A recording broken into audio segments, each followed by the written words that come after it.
I'll be watching.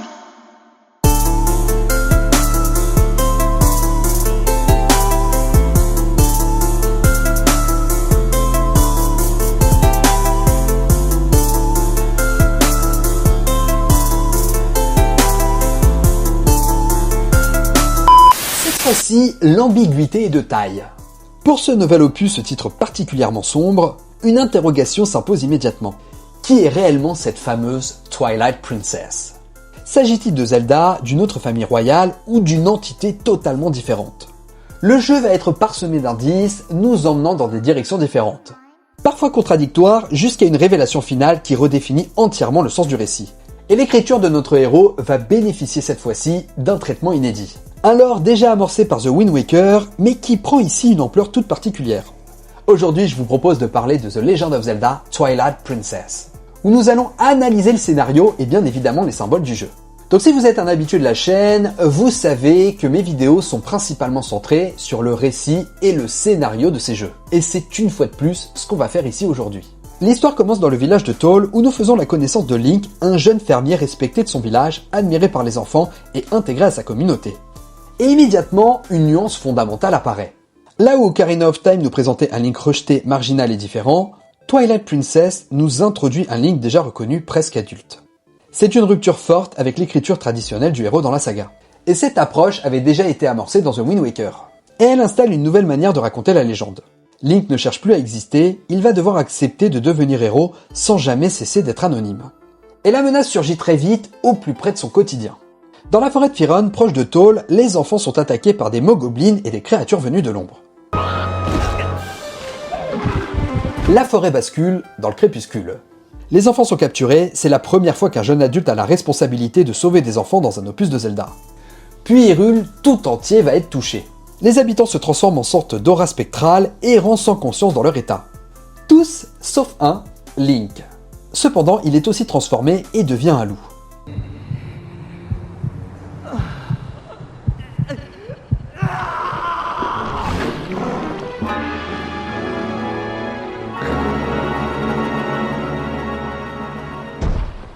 Donc cette transformation devient immédiatement énigmatique. Pourquoi Link devient-il un animal là où les autres deviennent des esprits? Et cette idée fait directement écho à A Link to the Past, où le monde obscur révèle la véritable nature des êtres, mais ici la logique est différente. Le crépuscule n'expose pas d'âme, il impose une condition. Link est emprisonné, et c'est à ce moment qu'apparaît Midona. Alors comme d'habitude, Link au fil de son périple va être accompagné d'un guide.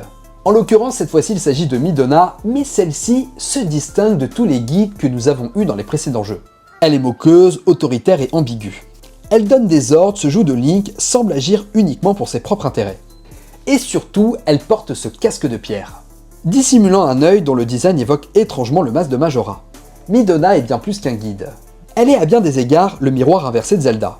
Quand Zelda incarne la lumière institutionnelle, la responsabilité, la retenue, le sacrifice silencieux pour préserver l'équilibre d'Hyrule, Midona, elle, incarne le crépuscule. Un monde blessé, relégué, construit sur une injustice originelle. Depuis l'enfance, elle a grandi avec l'idée que le monde de la lumière a banni les siens. Les a enfermés dans un entre-deux que personne ne cherche à comprendre. Donc au début de l'aventure, Midona, contrairement à Link, ne cherche pas à sauver Hyrule. Elle cherche à sauver son monde coûte que coûte. Et si Link l'aide, ce n'est pas par altruisme, c'est parce qu'il est un outil pour elle. Elle se sert de lui, elle le manipule, elle l'envoie au combat sans jamais lui demander son avis. Cette attitude la rapproche paradoxalement à ce qu'elle reproche au monde de la lumière. Utiliser les autres pour préserver son propre équilibre. Mais le voyage avec Link va fissurer cette certitude. Car Link, contrairement aux figures de pouvoir qu'elle connaît, agit sans jamais chercher à dominer, sans jamais opposer frontalement lumière et obscurité.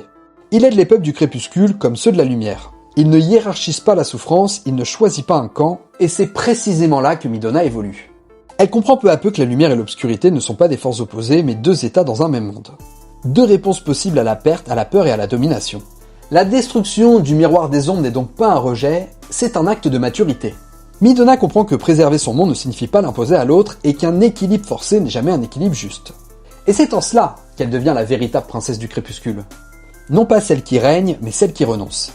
Et lorsque Link retrouve sa forme humaine grâce à la princesse Zelda, une autre singularité apparaît. Zelda n'a pas été transformée, elle a conservé son apparence humaine. Elle demande à Link d'éveiller les sages de la lumière pour restaurer Hyrule. Mais contrairement aux autres opus, Zelda est étonnamment en retrait. seulement présente au moment clé, mais jamais au centre émotionnel du récit. Et ce choix est volontaire car concrètement, Twilight Princess ne raconte pas l'histoire de Zelda. Il raconte celle de Midona. Et pourtant Zelda marque le récit par sa maturité. Elle règne depuis longtemps, elle est respectée, et elle ira jusqu'au sacrifice de son âme pour sauver Midona. La lumière ici n'est pas dominatrice, elle est protectrice.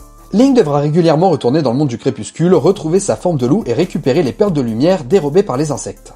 Sous cette forme, il voit les Hyliens errer comme des fantômes, et bien sûr inconscients de leur état. Encore une fois, l'ambiguïté est totale. Le crépuscule n'est pas présenté comme un mal absolu, il est un monde victime d'un bannissement ancien. Alors bien sûr, on va retrouver les peuples emblématiques de la saga tels que les Zora ou les Gorons. Chez les Zora, la reine est morte, assassinée par Xanto, laissant derrière elle un prince malade, orphelin, contraint d'assumer trop tôt la responsabilité de son peuple. Et chez les Gorons, le chef est transformé en une créature monstrueuse, symboliquement perdue.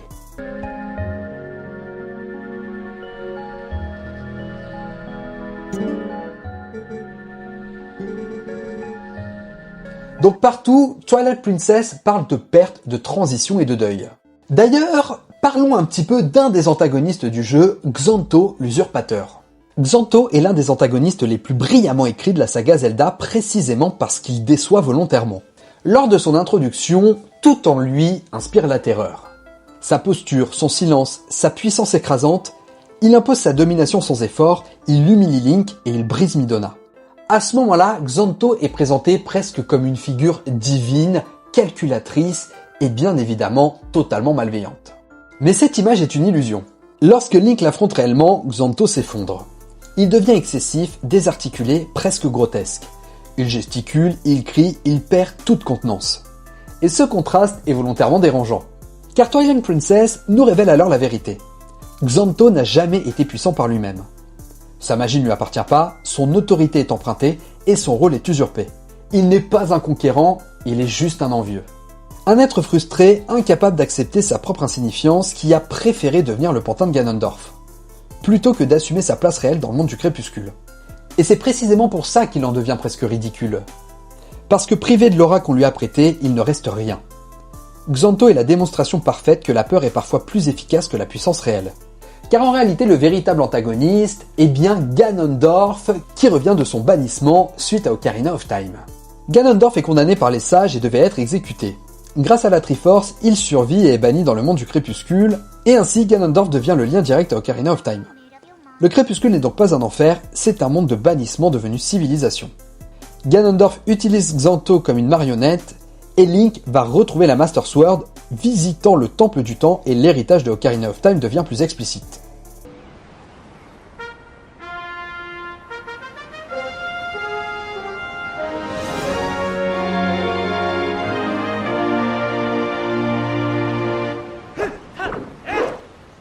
Il va même devenir encore plus explicite car dans Twilight Princess, c'est la première fois qu'un des héros va être confronté à un ancien héros d'un ancien jeu. Le Link de Ocarina of Time, sous la forme d'un squelette, enseigne à Link les arts du combat. Le héros du passé forme le héros du présent. La solitude née dans Majora's Mask trouve ici un prolongement silencieux. Pour la première fois, un opus rend hommage à un opus précédent de la plus noble des manières. Et donc la question se pose, qu'est-ce qui est arrivé à Link après Termina ? Alors le jeu n'y répond pas explicitement. Il accepte le mystère jusqu'à l'anonymat initial de son héros. Et de son côté, Twilight Princess est sans nul doute le jeu qui pousse à son paroxysme l'anonymat. Link n'est ni un élu mystique, ni un enfant marginal cherchant sa place. Il est berger, fermier, membre respecté d'une communauté, et il n'a rien à prouver. Et pourtant, c'est précisément ce qui rend son parcours si fort. Link ne devient pas un héros pour être connu. Il le devient parce qu'il n'a pas le luxe de détourner le regard. Il agit sans proclamation. Sans reconnaissance immédiate, souvent sous une autre forme que la sienne. Il sauve des peuples qui ne sauront jamais qui il est réellement, et il libère des mondes sans y laisser de traces. Dans Twilight Princess, Link n'est pas une figure mythologique, c'est un pont. Entre la lumière et le crépuscule, entre l'ancien héros et la nouvelle génération, et entre le monde tel qu'il est et ce qu'il pourrait devenir. Et c'est là que son anonymat devient fondamental. Il n'est pas le centre du récit, il en est le vecteur. C'est pourquoi aussi on le cantonne à être le simple serviteur de Midona. Car la révélation finale est claire. La princesse du crépuscule, ce n'est pas Zelda, c'est bien Midona. Libérée dans sa malédiction, elle révèle sa véritable forme. Elle comprend enfin que lumière et obscurité ne sont pas ennemis mais complémentaires. En détruisant le miroir des ombres, elle protège les deux mondes, elle renonce au pouvoir et elle choisit l'équilibre. Nice.